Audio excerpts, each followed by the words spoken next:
सोचिए जरा, एक ऐसी दुनिया जहां सुबह कभी होती ही नहीं, हमारे सौर मंडल का वो धड़कता हुआ दिल, वो तारा जो हमें जिंदगी देता है, अगर अचानक हमेशा के लिए खामोश हो जाए तो क्या होगा?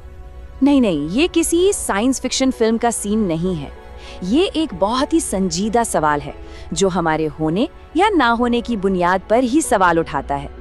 तो चलिए साथ मिलकर इस अंधेरे सफर पर निकलते हैं और जानते हैं कि अगर हमारा सूरज बुझ गया तो क्या होगा। अच्छा, तो जैसे ही सूरज बुझेगा क्या पूरी दुनिया में फौरन अंधेरा छा जाएगा? नहीं, असल में ऐसा नहीं है। एक अजीब सी, एक डरावनी सी खामोशी होगी, क्योंकि उसकी आखिरी किरणें अभी भी हम तक पहुंचने के रास्ते में हैं। पूरे 8.5 मिनट। जी हाँ, रोशनी को सूरज से धरती तक का सफर तय करने में इतना ही वक्त लगता है।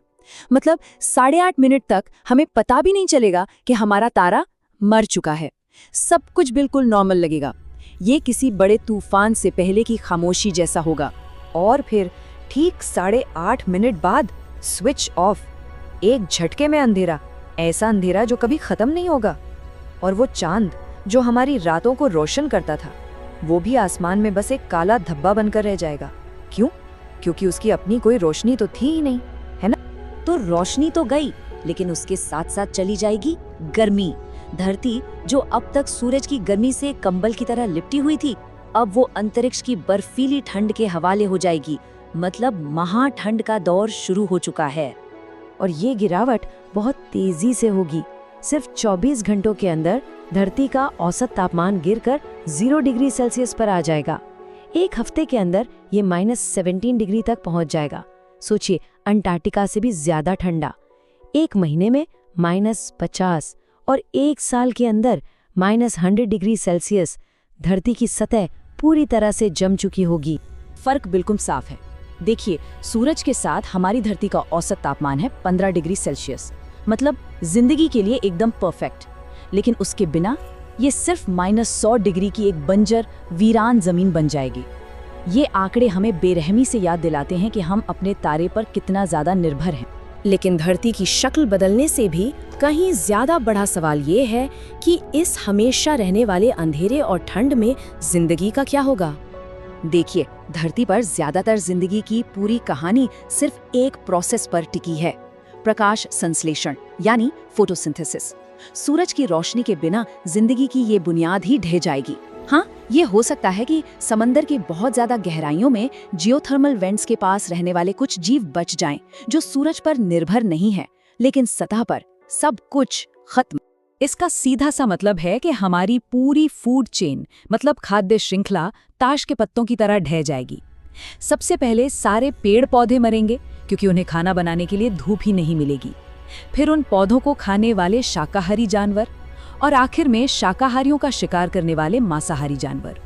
कुछ ही हफ्तों के अंदर धरती की सतह से ज्यादातर जीवन का नामो निशान मिट जाए, और इस महाविनाश के बाद हमारी दुनिया का ट्रांसफॉर्मेशन पूरा हो जाएगा।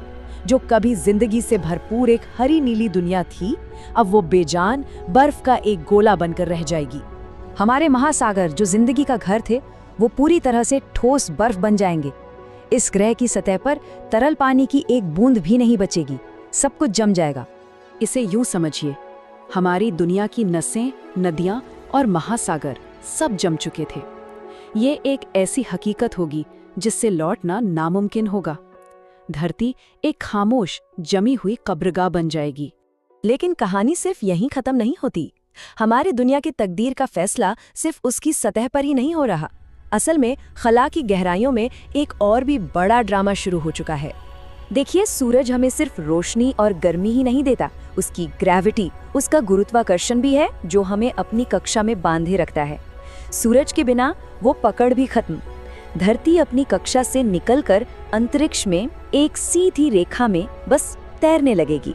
वो एक रोग प्लैनेट यानी एक आवारा ग्रह बन जाएगी, जो सितारों के बीच अंधेरे में हमेशा हमेशा के लिए भटक रही है। और अंतरिक्ष की उन गहराइयों में भटकते हुए धरती का तापमान और भी गिरेगा और आखिरकार -240 डिग्री सेल्सियस पर जाकर रुक जाएगा। ये वो ठंड है जहां जीवन की कोई भी कल्पना करना नामुमकिन है, कम से कम वैसा जीवन जैसा हम जानते हैं। तो ये सब हमें एक आखिरी परेशान कर देने वाले सवाल पर लाकर छोड़ देता है। अपने तारे के बिना क्या हमारा ये घर, हमारी धरती, इस कायनात में भटकता हुआ सिर्फ एक पत्थर का टुकड़ा है? ये हमें बेरहमी से याद दिलाता है कि हमारा वजूद कितना नाजुक है और हम उस आग के गोले से कितने गहरे जुड़े हुए हैं जिसे हम अपना सूरज कहते हैं।